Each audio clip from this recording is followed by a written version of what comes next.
We listen to the old woman's tale, and now the ship reaches the shore at Buenos Aires,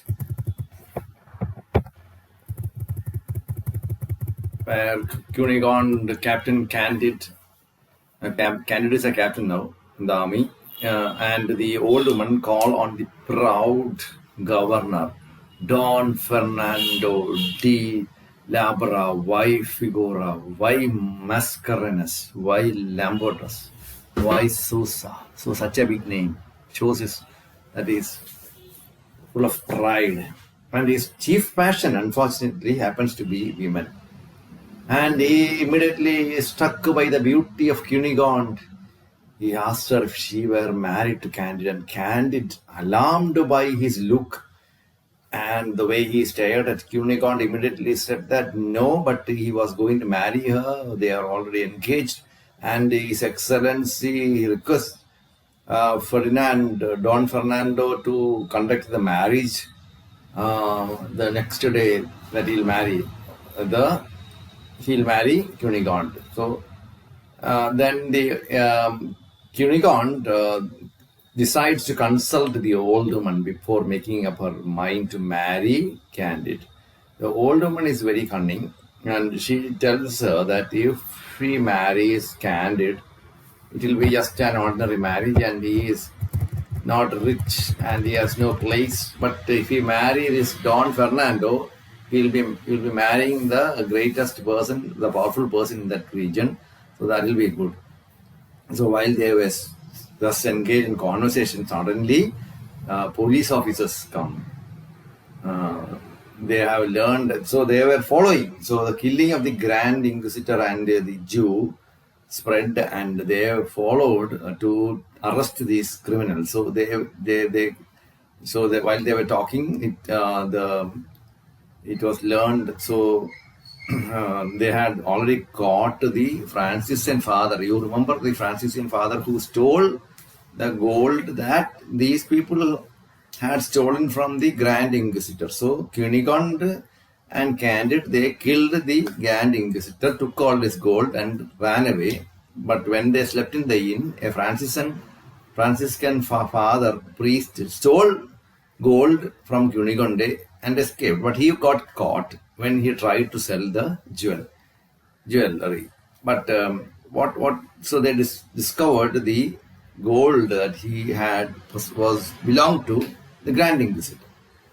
So he got arrested, and before he was punished to death, he said that he took it from the Candid and Cunegonde. So he described them, and they came out in search of the culprits, real culprits.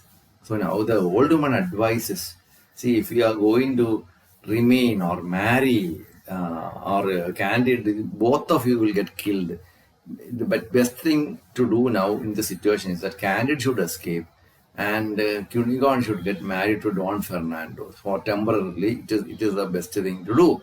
So they follow the advice of the old woman who is experienced. So now we find that there is a valet who was appointed earlier to Captain Candid. So when Captain Candid became captain, he was appointed a valet or an assistant. So that his name is Cacambo. Cacambo is a very good person. So Cacambo is very loyal. So now Cacambo advises Candid that the best thing to do is to escape immediately, because otherwise he will get caught and he will be hanged. Women can take care of themselves. That's what he says. Women are, God will take care of women. So let us go away. So they escape. Both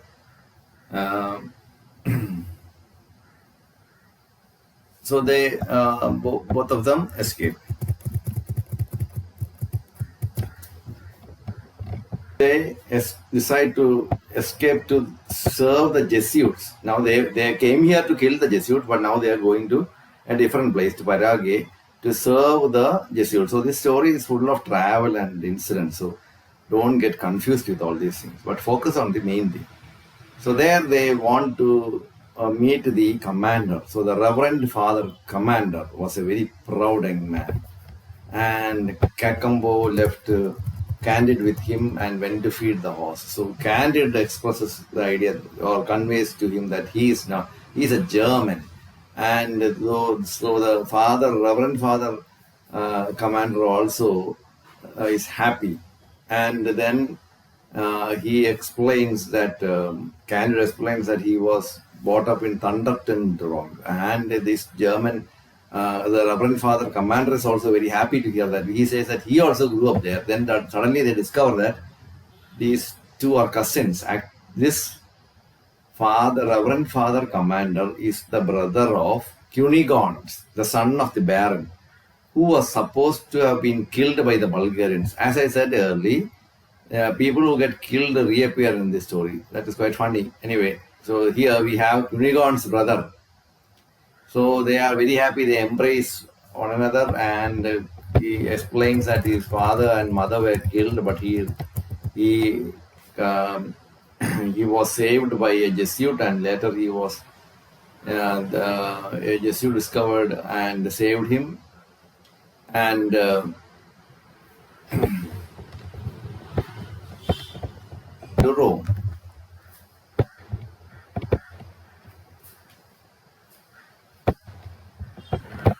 So he was made a novice and sent to Rome. So he became a priest, a brother. Novice means the first stage. So he is a brother and he sent to Rome. So now he grows up quickly. He becomes a sub-deacon and lieutenant, finally a colonel and a priest. And now he assures that the Spanish troop, in which Candid was a part, Candid was captain in that Spanish group, but they are going to defeat them. And now the Baron is very happy. He has met his cousin, so he embraces him. He kisses him. He is very happy.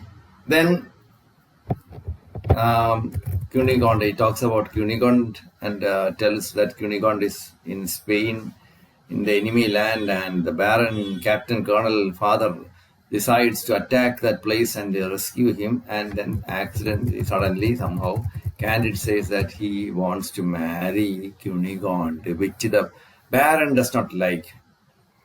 Because Baron knows that Candid is a bastard. And Cunigond belongs to a very high-class family. Even though she lost everything, she still belongs to that family. So the richness is there with her. And he, as a brother, he will not permit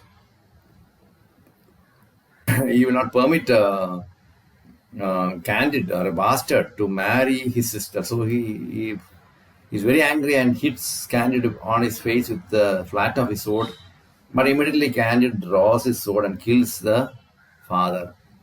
So this is the second ecclesiastical figure he had killed. Now this is the third killing also. Now Cacambo watches this and he observes this all from the door, and he comes running to his master and tells him, now we have to hurry because this is going to be very dangerous. Now we have killed a very important person here, Reverend Father Colonel. We have killed the commanding officer, so this is better to run away. So they immediately run after to a horse and dress up in the Jesuit clothes and rush away. Which the horse goes and they shout, the Cacambo shouts, make way for the Reverend Father Colonel, make way for the Reverend Father Colonel, and they go. So they two rode safely beyond the barriers, and they reach borders. Now Cacambo finds some food for them, but he is not hungry. Candid is not hungry. So he's very sad, and suddenly they notice two young women. So two young women and two naked women are being chased and bit by two monkeys. And the girls are crying. So Candid, moved by compassion, killed both the animals with his double-barreled Spanish gun. So now he is happy. God be praised, he said to Cacambo. The good deed would make up for the sins of killing an inquisitor, a Jew and the Jesuit Baron. So I have done something good. I killed the monkeys who attacked the girl. So I have saved them. But instead of being happy, the girls start crying. The girls did not rush forward to thank their rescuers. Instead, they wept and embraced the two dead monkeys. Now Kakambo explains that these two monkeys are actually their lovers. And this is a kind of a great satire that Voltaire is putting forth. He's saying that man and monkeys are not different because both are same. That is what the message that he's trying to communicate. Now they seek the woods to escape and to sleep. So they sleep properly, but when they wake up, they cannot move because they have been tied up by the Aurelians or uh, the aborigines that stay in the forest. The Aurelians. So they notice 50 naked Aurelians armed with arrows, stones, club, and hatchets surrounding them.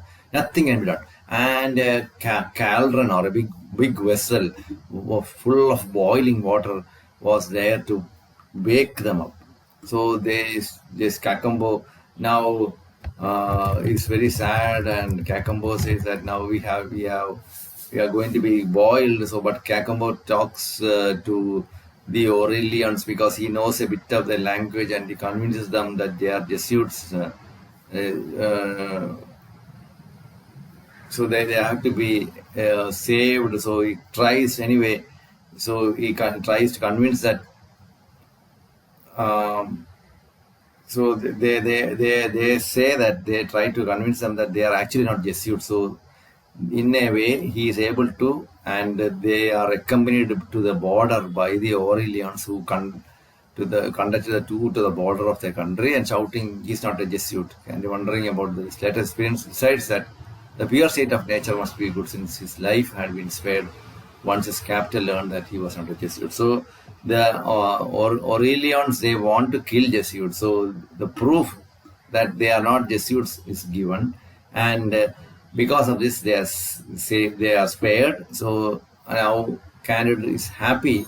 He feels that after all, the world is good because he was not killed.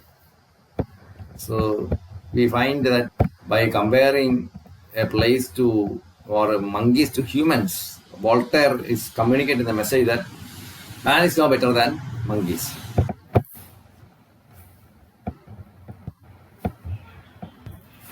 So now they reach the frontier of the Aurelian country, and they are very hungry, and they are tired. They get some coconut and they eat coconut, and they live on fruits. And then they see a river. They came to a little river watered with coconut trees, which provide them food. So Kakambo spotted an empty, small kind of boat canoe on the beach and suggested that the two fill it with coconuts and then drift with the current.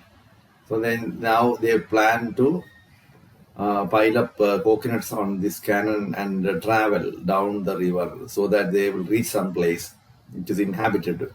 So they take that, and at last their canoe is smashed on the reefs. So with difficulty they continue on foot, finally coming to a vast open country bordered by inaccessible mountains. So huge mountains. And now they are deeply attracted by the country.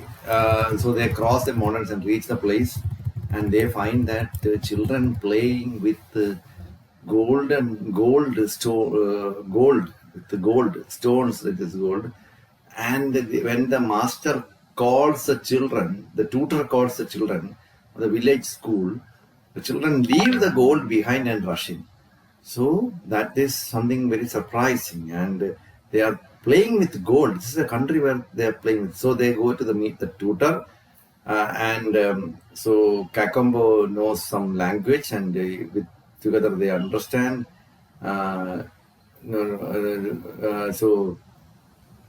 So they understand that this is a place which is called El Daro, which is actually a kind of a utopian land. Utopian land means never, a land that never exists. So here the gold is there in plenty, and we find that sand is also gold. So this is a place where everything is gold. So such a wonderful place. So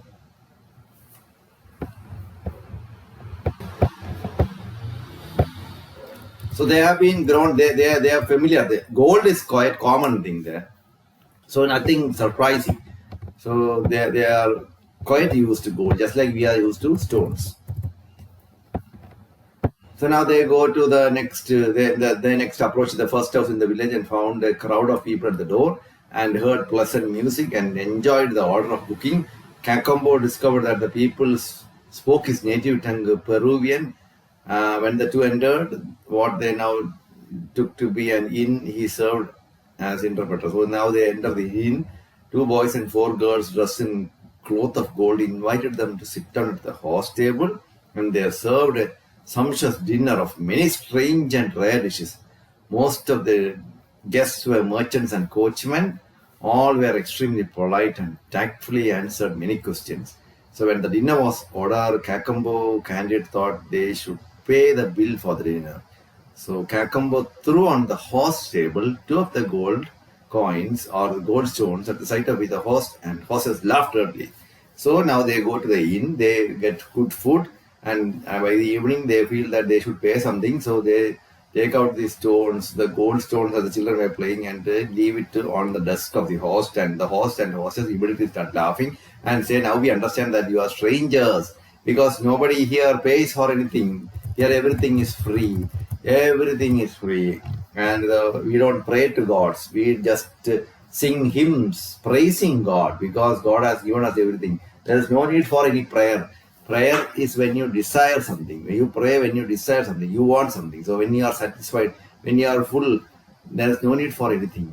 So now they want to, they plan to visit the king. So they are accompanied by 12 men with lots of riches and other things. They go to see the king, and when they go to see the king, they are welcomed by 20 beautiful girls, and they walk towards the king. Then these girls tell them that they are not supposed to bow before the king or to pay any kind of respect, but just go there and embrace him and kiss on his cheeks. That is the custom here. So this is a kind of a very strange land, or the idealized version of what a state should be like. So a place where they don't pray to God, but they just sing praising God, thanking God for all the good things that they give, where there is no need, there is no greed, nothing. Everything is open, everything is free. Where the king talks to them in a very pleasant manner. Where the king is not full of ego, but he speaks in like a very ordinary person, and they are very happy. And they stay there for 2 months, and finally, but when they are enjoying, the candidate immediately wants to wants to go away from Eldorado. The place, name of the place is Eldorado. So he wants to go away from Eldorado. It means seek of Kunigon. So the king tells them, no, it is not advisable for you to leave such a pleasant place and go away because it is a beautiful place. But they want to go, so they decide to have a few sheep loaded with the pebbles and the gold sand and other things. So the king is full of very happy, merry, because he understands that people want. See, suppose somebody comes here and asks us to give them some sand from our place or some stones from our place, we will laugh. Similarly, the king laughed because these things are mere ordinary things for him. So he hands them over all the riches and makes the soldiers accompany to the border of the land and make sure that they cross the border. So they are, after a long period, they had some quite a good time here, because this was an idealized version of a perfect country where everything was free, people lived without fear, people lived in harmony, the king was just like a leader of the people, not like majestic and egoistic. So they had a very good time, but unfortunately they had to leave because Candide's mind is full of Cunegonde. So he wants to meet her.